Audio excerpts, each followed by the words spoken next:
Всем привет! Как вы видите, я уже совсем обленился и все чаще за меня работают умные станки.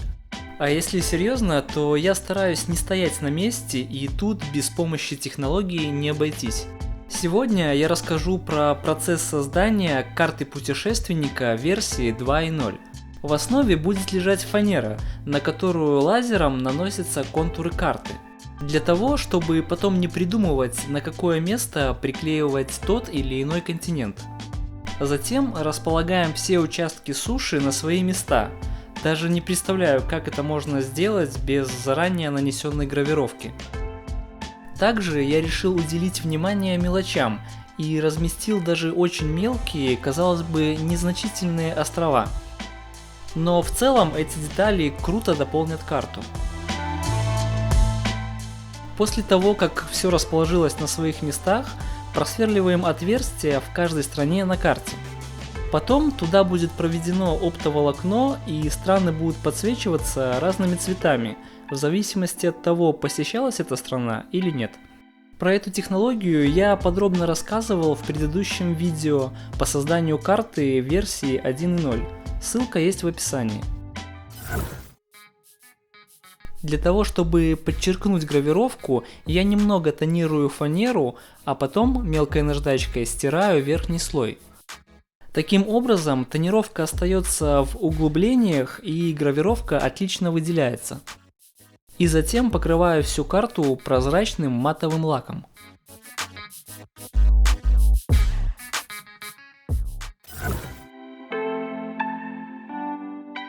А теперь самая кропотливая работа. На нее ушло более 5 часов. В каждое просверленное отверстие я провожу оптоволокно, для того, чтобы потом подсветить его. Долго, нудно, но оно того стоит. Немного позже вы убедитесь в этом.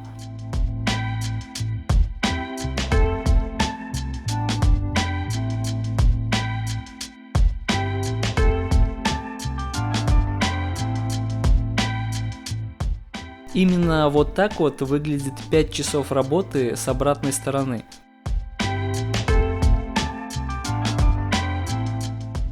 Теперь осталось зафиксировать оптоволокно на своих местах. Из опыта могу сказать, что это очень хрупкий материал, и только клей на водной основе не разрушает оптоволокно. Поэтому я и вылил ведро клея ПВА и оставил все так на сутки. Итак, с сушей мы разобрались, теперь самое время приступить к морям и океанам.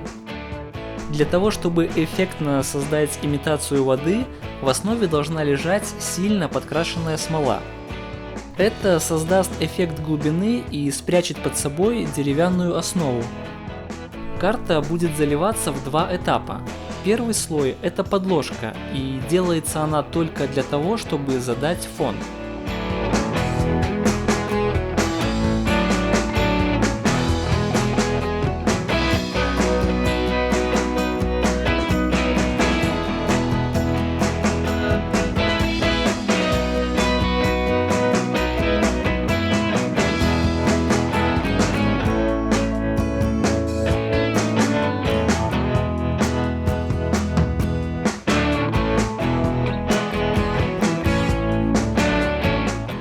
Для того, чтобы избавиться от пузырьков, обычно я использую горелку.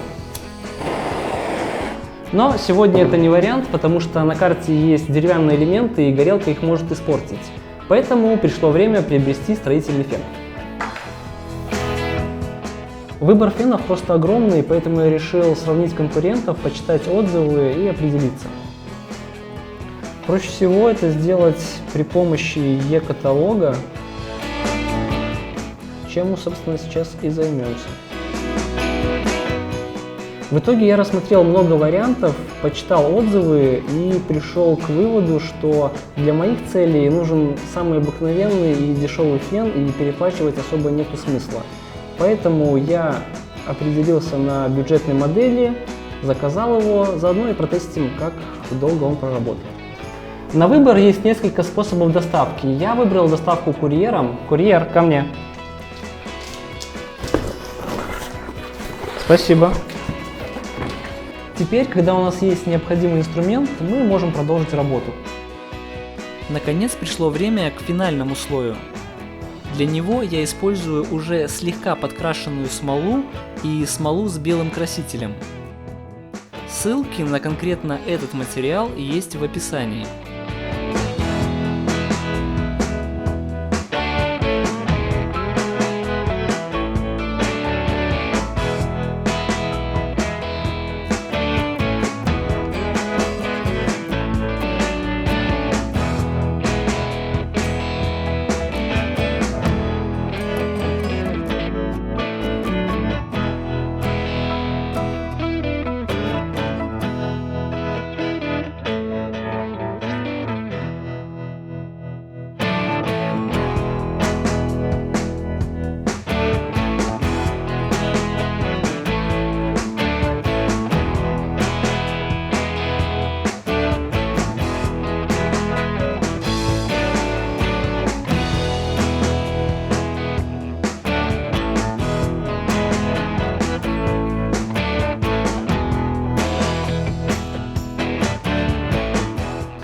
Вообще эта карта делалась в качестве пробного образца для того, чтобы понять, какие сложности и нюансы возникнут при ее изготовлении.